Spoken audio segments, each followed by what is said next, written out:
8h, 9h. Europe 1 matin. Il est 7h12 sur Europe 1. Dimitri Pavlenko, vous recevez ce matin la démographe Michel Tribala. Bonjour Michel Tribala. Bonjour. Bienvenue sur Europe 1. Vous êtes démographe. Vous avez travaillé pendant près de 40 ans à l'INED, l'Institut national des études démographiques. Vous êtes une spécialiste notamment de l'immigration étrangère, sujet champ de bataille. Votre dernier ouvrage d'ailleurs rend bien compte de la prise en main idéologique assez violente qui, vous le déplorez, a perverti votre discipline, la démographie. On en touchera un mot. On va d'abord parler des naissances, puisque nous avons eu les derniers chiffres communiqués par l'INSEE la semaine dernière. Il se trouve qu'en novembre 2023, 1877 bébés sont nés en moyenne par jour. Alors ça ne nous dit rien ce chiffre-là, mais en substance, c'est 5% de moins qu'en novembre de l'année précédente, de novembre 2022. Et c'était le 17e mois consécutif de baisse par rapport au même mois un an auparavant. Voilà ce qu'a écrit donc l'INSEE. Alors je ne suis pas démographe, Michel Tribala. Oui. Comment on interprète ces chiffres ? C'est-à-dire que la fécondité baisse en France depuis 2010 et surtout de manière plus abrupte depuis 2014. Et donc voilà, ça finit par se faire sentir. Et puis il y a aussi un peu moins de femmes en âge d'avoir des enfants. Donc tout ça se conjugue pour avoir probablement en 2023 un nombre de naissances qui sera un record.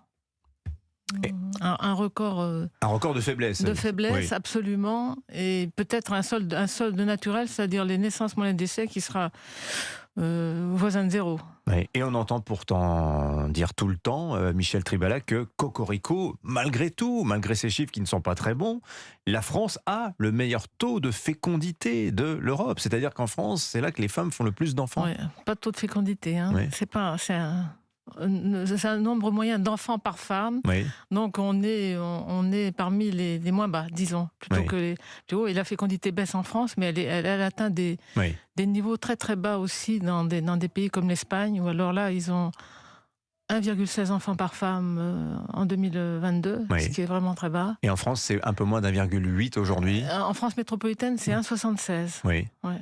Et on descend de 2,02 enfants en 2010. Alors, on attend évidemment le bilan consolidé des naissances pour 2023. J'ai donné Oui. le chiffre du mois de novembre, c'est le dernier Oui. fourni par l'INSEE. Mais vous écriviez il y a quelques mois, Michel Tribala, que pour l'année 2022, la baisse qui aurait été beaucoup plus abrupte, la baisse du nombre de naissances, sans le secours des naissances de parents nés à l'étranger. Là, on va rentrer dans le décryptage qualitatif, finalement, de ce bilan des naissances. Qu'est-ce que ça veut dire, Michel Tribala ? Ça veut dire que le nombre de naissances de 2 parents nés en France a baissé de 22%, et celui des naissances d'au moins un parent né à l'étranger a augmenté de 25%. Baisse de 22% par rapport à Par rapport à 2013, je crois, c'est de 2013-2022, en 10 ans. Donc, c'est considérable. Et pendant ce temps-là et donc la part des naissances d'au moins un parent né à l'étranger augmente et est un peu supérieure à 30%. Elle est autour de 32% en 2022. Alors, quand vous dites parents étrangers, Michel Tribala... Né à l'étranger, j'ai dit né à l'étranger. Est-ce qu'on peut préciser On ne peut pas préciser beaucoup parce que, je veux dire, c'est pas exactement la définition de l'immigré française. Mais à l'état civil, on recueille seulement le pays de naissance des parents. Oui. Donc, c'est souvent d'origine non européenne, effectivement. C'est-à-dire qu'aujourd'hui, sans l'apport de l'immigration, pour dire les choses simplement et très concrètement, il y aurait encore moins de naissances en France qu'aujourd'hui. Ce sont les couples dont les parents sont... au moins des 2 parents est étrangers, qui tirent... Nés à l'étranger, Oui. pardonnez-moi, qui tirent la fécondité, le nombre de naissances qu'on a en France. Mais c'est pas partout pareil. Il y a des pays où c'est l'inverse. C'est-à-dire, aux Pays-Bas, la fécondité des natives est supérieure à celle des femmes qui sont nées à l'étranger.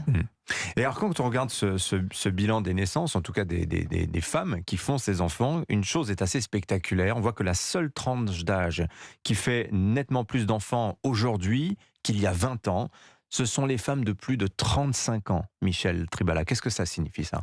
C'est un recul de l'âge à la naissance qui fait que, si vous voulez, on a moins de perspectives d'avoir beaucoup d'enfants, un peu plus d'enfants à partir d'un certain âge, parce que la fertilité diminue chez les femmes. Et donc, on a peu d'espoir de rattraper par une fécondité qui est tardive une fécondité qui a baissé à des âges plus jeunes. Oui. Alors, je reprends quelque chose que vous nous avez dit il y a quelques instants. Vous avez dit que, alors en fait, c'était la baisse de 22% du nombre de naissances de Ouais. deux parents nés en France, c'est en 2022 par rapport à l'an 2000. Ouais. Et vous dites que parallèlement, le nombre de naissances de deux parents nés à l'étranger, lui, a bondi de 62%. Donc moins 22% d'un côté, plus 62 de l'autre.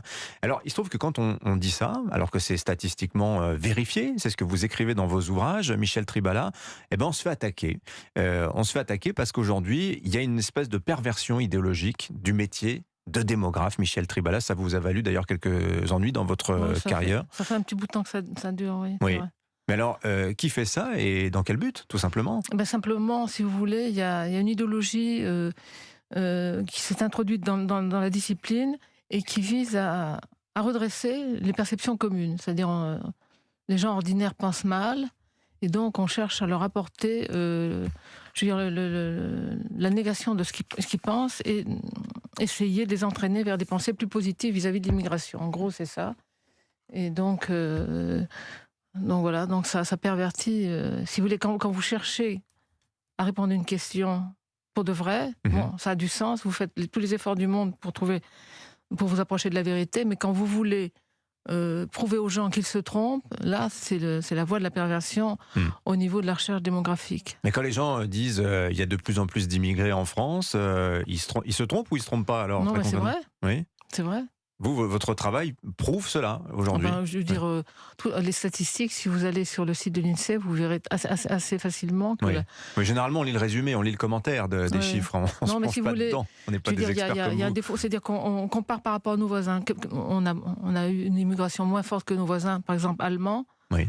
Mais je veux dire, si on regarde sur le long terme, la progression de l'immigration, de la proportion d'immigrés en France, Oui.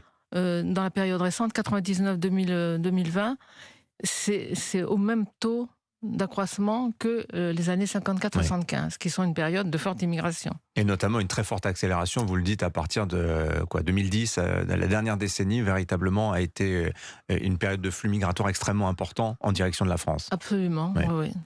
Voilà, si on veut en savoir plus, on peut lire votre dernier ouvrage et tous les autres. D'ailleurs, Michel Tribala, je renvoie vers eux.